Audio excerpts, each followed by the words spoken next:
My name is Kalli. I am a caregiver at Project Chimps, and I have worked here for 4 years.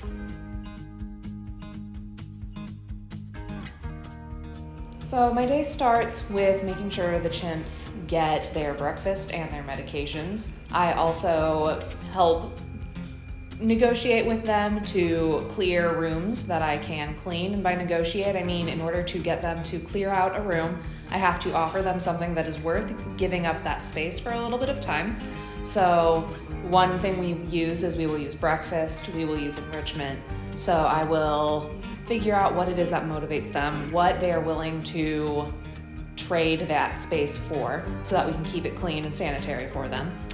And then in the afternoons, I spend my time creating enrichment items for them. I am also the coordinator for the celebration committee, so every couple of months or so we throw them little extra fun days out in the habitat where there's extra enrichment for them to go out and encourage them to use that space that is out there and to get excited and have a good day.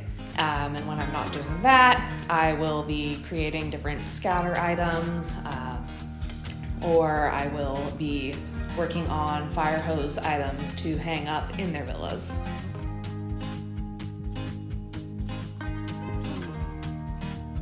My favorite part about working here is, obviously the chimps, but specifically, there's so much to each chimpanzee.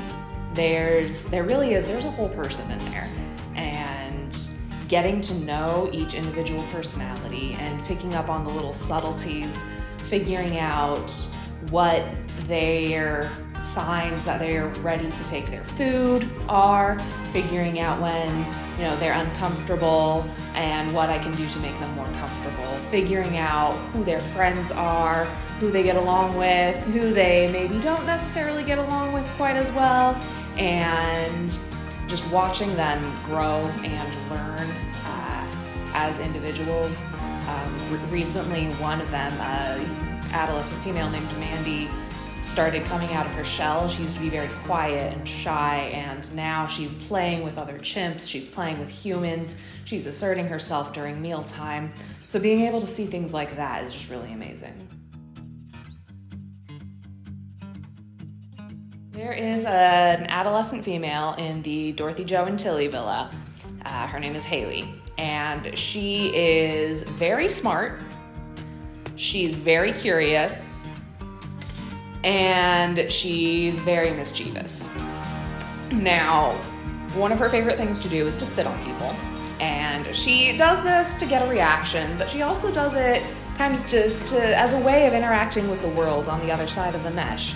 Because she can't touch you, she can't she can't investigate the texture of your new shoes or anything. But what she can do is she can put some water on you and see how you react, see how the water interacts with your clothes. So she's done this where she's, I've had a new pair of shoes and she's just spat at them and watched the water drip on them. She's done this with a new washing machine that we got in her building. She's done this with a bag of wood wool that we brought up. And she sometimes does this when there's no way that the water she spits is actually going to hit her target. So one day, a maintenance worker was walking around outside of her villa, and I saw her perk up, and she ran over to the window. And it's 2 to 3 inches of bulletproof glass. She's not going to get through this window by any means, but she gets herself a big mouthful of water, goes over, and with all of her power, she's really trying to get through this window with her water, and she just spits full force at the window, trying to get the maintenance worker on the other side, and it all blows right back into her face. And she covers her face and does this dramatic little "oh no," and then she just scampers off to go cause more mischief somewhere else. So I really like that she's has a safe environment to be just a mischievous little creature.